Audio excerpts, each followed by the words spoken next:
We have seen many examples during the past few months of the failure of wealth to produce happiness. We have seen that a fortune without a man behind it does not stand for much.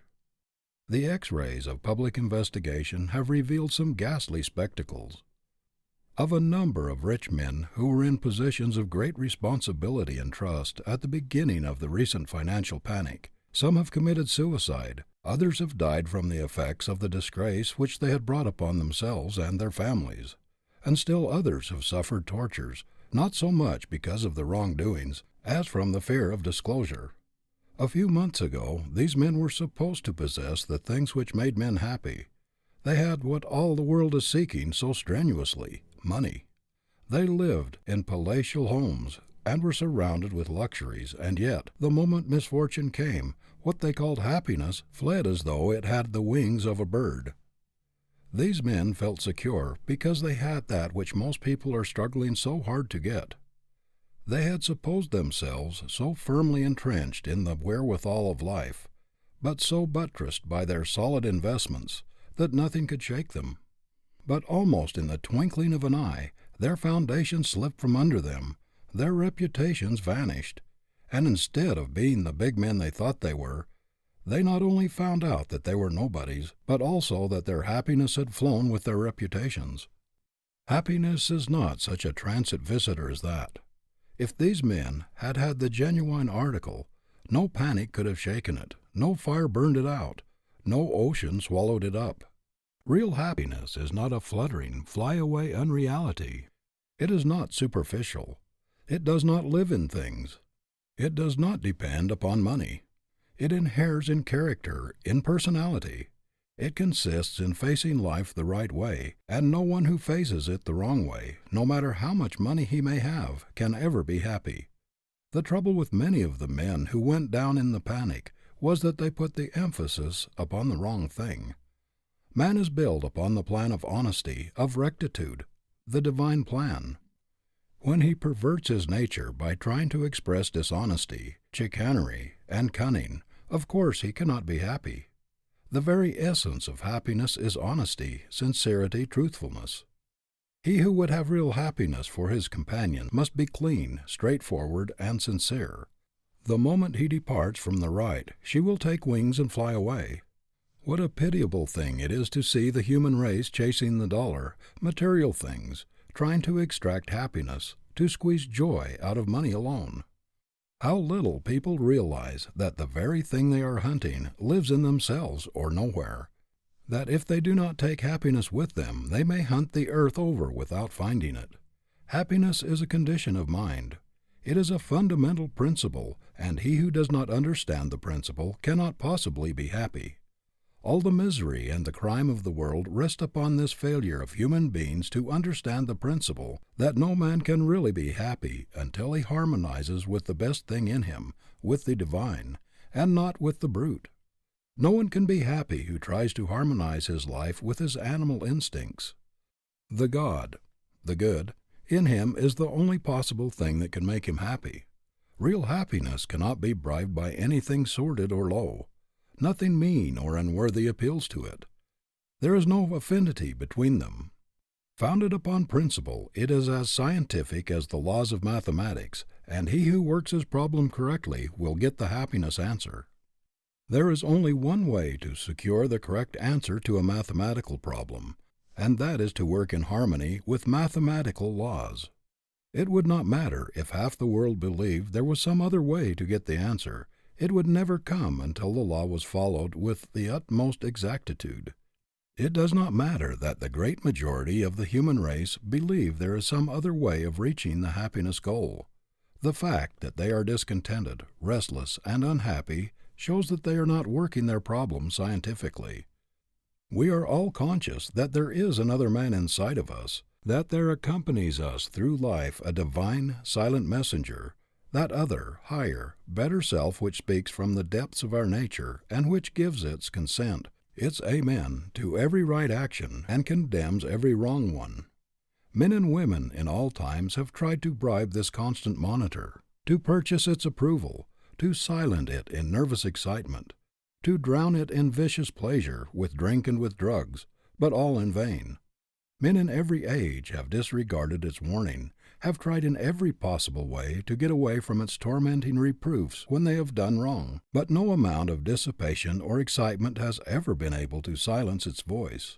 It always continues to give its unbiased, unbribed approval or disapproval to whatever we do. There is nothing in which people deceive themselves so much as in the pursuit of happiness. There is only one way to find it. That is, by obeying the laws upon which we are built. We are constructed along the lines of truth and justice, and we cannot reach felicity by disobeying these, the very laws of our nature. So long as we continue to do evil, to get money by unfair means, by robbing others or taking advantage of them, so long as our ambition is to get rich anyway, we can never attain true happiness, because we are going in the wrong direction. We are introducing discord into our natures, encouraging the very opposite to what we are seeking. It is just as impossible for a person to reach the normal state of harmony while he is practicing selfish, grasping methods, as it is to produce harmony in an orchestra with instruments that are all jangled and out of tune.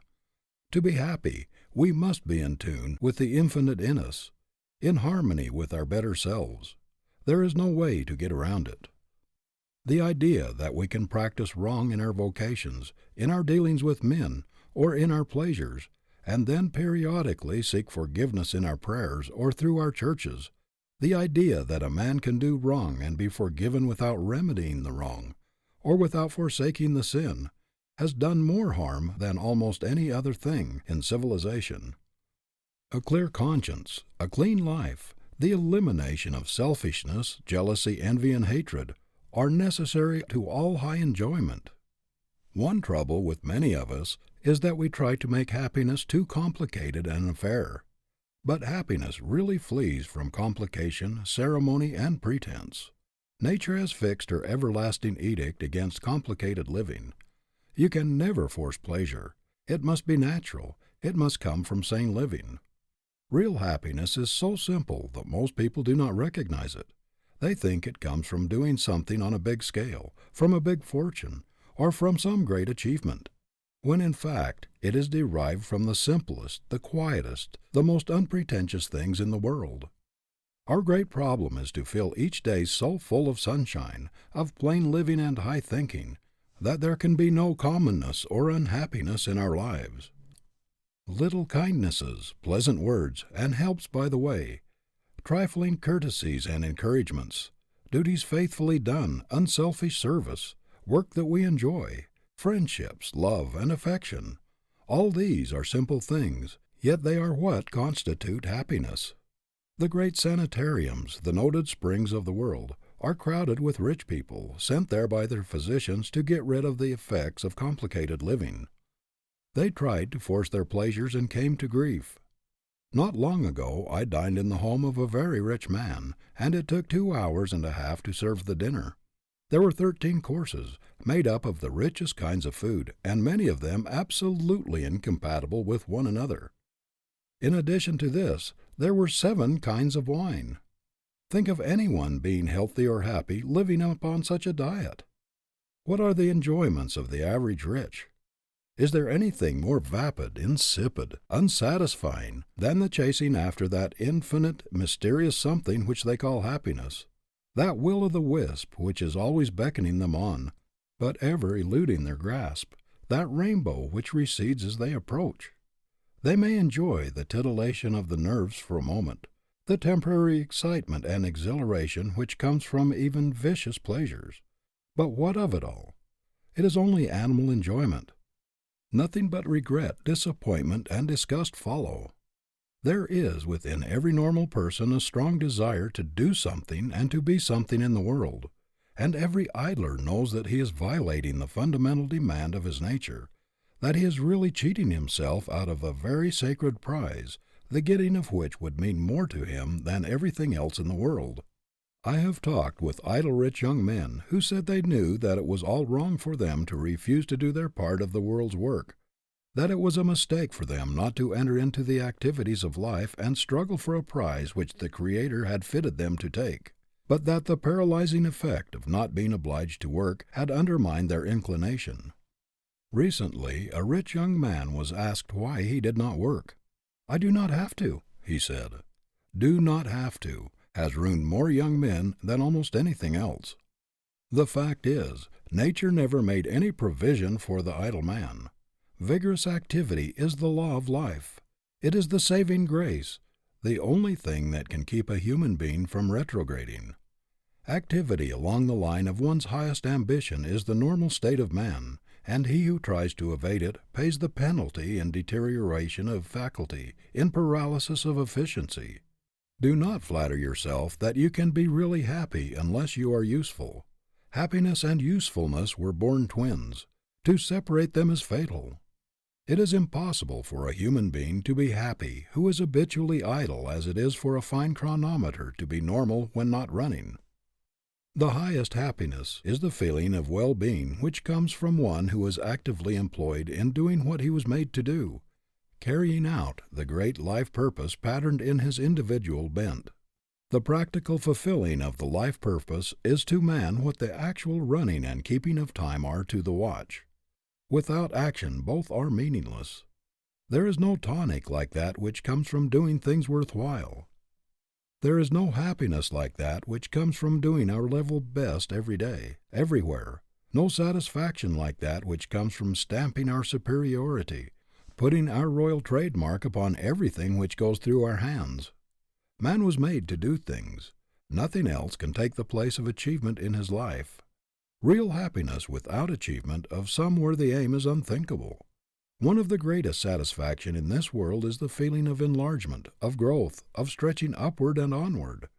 No pleasure can surpass that which comes from the consciousness of feeling one's horizons of ignorance being pushed farther and farther away, of making headway in the world, of not only getting on, but also of getting up. Happiness is incompatible with stagnation. A man must feel his expanding power lifting, tugging away at a lofty purpose, or he will miss the joy of living. The discords, the bickerings and divorces, the breaking up of rich homes and the resorting to all sorts of silly devices by many rich people in their pursuit of happiness, prove that it does not dwell within them, that happiness does not abide with low ideals, with selfishness, idleness, and discord. It is a friend of harmony, of truth and beauty, of affection and simplicity. Multitudes of men have made fortunes, but have murdered their capacity for enjoyment in the process. How often we hear the remark, "He has the money, but cannot enjoy it." A man can have no greater delusion than that he can spend the best years of his life coining all of his energies into dollars, neglecting his home, sacrificing friendships, self-improvement, and everything else that is really worthwhile, for money, and yet find happiness at the end. If a man coins his ability, his opportunities into dollars, and during all the years he is accumulating wealth, neglects the cultivation of the only faculties which are capable of appreciating the highest happiness, he cannot effectively revive his atrophied brain cells. His enjoyment, after he makes his money, must come from the exercise of the same faculties which he has employed in making it. He cannot undo the results of a life habit after he retires from business. If you have not kept alive your ability to appreciate the beautiful, the good, and the true, you will be as surprised to find that it has left you as Darwin was when in the middle of life he discovered that all at once that he had lost his power to appreciate Shakespeare and music. We ought to be able to get a good living, even to make fortunes, and yet have a jolly good time every day of our lives. This idea of being a slave most of the time, and of only occasionally enjoying a holiday, is all wrong. Every day should be a holiday, a day of joy and gladness, a day of supreme happiness, and it would be if we lived sanely, if we knew the secret of right thinking and normal living. Isn't it strange that so few people ever think of making happiness a daily duty, that they should put this everlasting emphasis upon their vocations, on money-making, and let the thing for which they really live come incidentally or without planning? The making of a life should be emphasized infinitely more than the making of a living. Few people ever learn the art of enjoying the little things of life as they go along, yet it is the little everyday enjoyments and satisfactions that count most in a lifetime. Almost every person I know is living in anticipation, not in reality. He's not actually living the life he has always looked forward to or expected to attain, but is just getting ready to live, just getting ready to enjoy it. When he gets a little more money, a little better house, a little more of the comforts of life, a little more leisure, a little more freedom from responsibility, he will then be ready to enjoy life. It is a rare thing to find a person who can truthfully say, "I'm really living. This is the life I've been striving for, the life that I have looked forward to as being as near my ideal as I'm likely to find in this world." It is a great thing so to cultivate the art of happiness that we can get pleasure out of the common experiences of every day. The happiness habit is just as necessary to our best welfare as the work habit, or the honesty, or square dealing habit. No one can do his best, his highest work, who is not perfectly normal, and happiness is a fundamental necessity of our being. It is an indication of health, of sanity, of harmony. The opposite is a symptom of disease, of abnormality. There are plenty of evidences in the human economy that were intended for happiness, that it is our normal condition, that suffering, unhappiness, discontent are absolutely foreign and abnormal to our natures.